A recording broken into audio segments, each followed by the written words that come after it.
No. Okay, so we're sure a number of you have seen that poll. 64% of club players believe that they could win a game off of a pro tennis player. We saw that and we thought to ourselves, we gotta make a video addressing this, and it actually turned into a whole different thing altogether. So let's lay this out. Tennis looks graceful, like something a Saturday country club crowd might be able to accomplish or enjoy. But anyone who's played even a weekend set at really any level should know better. Behind every elegant swing is bone-crushing need for athleticism, split-second decision-making, strategic awareness, and a mountain of mental grit. Tennis has the highest and most unique skill ceiling in any sport. Why? Well, because it demands excellence across every domain. Mental, physical, technical, emotional, and you have to handle all of it entirely on your own. No teammates, no coach in the match, and the scoring system makes it unforgiving. By the end of this video, you'll see why becoming even a decent pro takes more brain power, body control, and sheer resilience than any other athletic endeavor. Let's break it down. There's something that we like to call the invisible gap, which essentially lays out the difference between the good and the great and the pro level tennis, and just how massive that gap is. And on the surface level, how it can seem somewhat insignificant or even invisible, especially to the untrained eye. So a top college player could beat a world number 300, but a player ranked 150 inside the top 100, it may be impossible. And once you crack the top 100, you're battling another wall, the top 10 wall, where most players end up plateauing. Challenger level players still train 6 to 8 hours a day with minimal earnings, which underlines how deep and brutal the wave of competition is.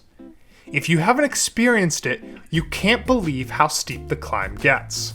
Now, we're sure for a lot of you club level players that you may go watch Wimbledon or the US Open or tournaments like that and think to yourselves, well, I've hit shots like that as you're watching the pros. In reality, you may have hit a shot that looks similar or produces the same sort of effect against your opponent, but whatever shot you're hitting as a club level player, that pro player is dealing with it in the easiest manner possible. Now, something that tennis has that some other sports lack is a great deal of physical complexity. So tennis asks your body to do it all. You have to serve like a pitcher, sprint like a sprinter, stretch like a gymnast, and have the stamina of an ultramarathoner. You sprint laterally for 20 feet, recover 10, twist, rotate, and strike all within 1 second. Take a look at Novak Djokovic, who routinely slides on hard court like a figure skater, yet recovers as if finishing a 5K. These tennis players have unmatched conditioning and flexibility. No timeouts, no substitutions, just you, arms burning, legs trembling, 5 hours deep into a match, completely alone. Now, we're gonna go into the technical depth of tennis as well, but we want to address something first. We've made videos similar to this before, and we get comments that say things like, oh, well, MMA is more difficult, or boxing. Specifically those other solo sports that require a great deal of mental focus and skill aptitude. Now, here's the thing. Let's look at MMA, for example. Although MMA, of course, puts more strain on the body, you're literally getting hit in the face. You suffer CTE, you suffer body blows, liver shots, rib breaks. So let's look at the UFC. How often do the UFC fighters fight per year? 2, 3, 4 maximum? Okay, now imagine if tennis players play 4 matches a year. Well, that would make tennis a hell of a lot easier. At the same time, you have to think, has there ever been a professional tennis player who started late in their career, who started at age 20 or was really good in one particular discipline and then became a champion. Look at Daniel Cormier, for example. I mean, he's one of the greatest UFC fighters ever. He was double champ, for Pete's sake. And he started MMA late. He was a high-level wrestler before he transitioned to MMA. You could not do that in tennis. That's like a high-level squash player picking up a tennis racket late in the career and becoming a top 10 player and rivaling those who are playing for the slams. It's never happened and it never will. Tennis just requires a technique that can't be taught later in life and can't be developed at the highest level later in life. Those of you who are fans of MMA, fans of the UFC, have to see this. And if you don't agree, you're just dead wrong. We're sorry to tell you. Tennis has so much technical depth. Every stroke in tennis carries a dozen versions. There's serve variations, much like a pitcher in baseball. Ground strokes you can hit with different spins. Inside out forehands, inside in forehands, inside out backhands, inside in backhands. Half volleys, each with footwork, timing, and deception involved. And unlike basketball or soccer, you can't just learn it fast. One swing copy might break your rhythm for months. Novak said it best, tennis is a mental game. Everyone is fit, everyone hits great forehands and backhands, and nobody's willing to break.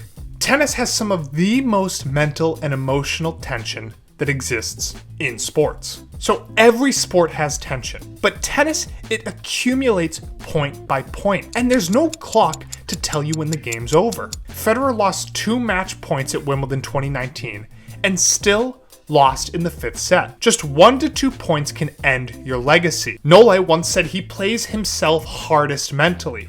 If he wins that inner battle, the opponent outside is irrelevant. And other athletes like Andre Agassi have described tennis as the loneliest sport. You're always one-on-one and millions watch. Add in career burnout stories like Naomi Osaka, Caroline Garcia, Zverev, and you see mental resilience isn't optional. It's mandatory. Now, don't even get us started on the surface changes. Imagine you are a professional soccer player and you roll up to a pitch and instead of playing on the classic turf or grass that you're used to, the ground is now clay. How would you react? Of course, there'd be an uproar because soccer must be played on the same surface every time. Not in tennis. In tennis, there's 3 different surfaces, 4 if you differentiate hard true from actual red clay, and you have to approach each surface with different strategies. Playing on clay, grass, hard courts, or even indoors, it's a completely different game. Nadal thrived on clay, Federer and Djokovic mastered grass. Most players can't adjust. You need to adapt tactics, spin, slice, serve placement, footwork, and even shots like the drop shot or lob behave differently per surface. Federer once said, "On clay you slide, on grass you fly." That should tell you all you need to know. In tennis, you're not just an athlete, you're your own strategist, psychologist, physio, and soldier, hour after hour of pure self-sufficiency. There's still limited coaching mid-match, although it is allowed now, but for the most part, you're fixing everything alone. Kyrgios famously said that he prefers the Davis Cup because at least there's teammates to share the burden. A player's performance can crash in an hour, not just from skill issues, but from emotional isolation. Even perfect technique, fitness, and mindset don't guarantee you break through. You can master everything and still lose. Diego Schwartzman was an elite tactician, had some of the greatest mental toughness on the court, but was drastically limited by his height, making his serve a major liability. Taylor Fritz has one of the biggest serves on tour, a great mental game, and one of the best tennis IQs that we've seen out of an American star recently, but still can't break beyond the semis and slams for the most part. This isn't normal in team sports, where skills and consistency can overshadow minor weaknesses. And we're not trying to knock those NBA and NFL players, but let's be for real. If you're an NBA bench warmer, you're getting paid millions of dollars to never pick up a ball. Now let's talk about players who had all the tools but couldn't weather the ceiling. We have players that are historical misfits. Players who had all the tools but couldn't weather the ceiling. Take a look at Richard Gasquet, beautiful form, one of tennis's smoothest players, but not even a slam final to his name. Or Grigor Dimitrov, once called the next Federer, or mini Fed, one slam semifinal mid-career. There's Kyrgios, Tomic, Fognini. Talent wasn't the issue. Commitment, consistency, and mindset were. Contrast this with legends like Novak, Rafa, Roger, Agassi, Sampras. They thrived under every condition. And the public misreads it. Casual viewers think tennis is aesthetic. People think it's refined, but it's not. It's raw, complex, and punishing.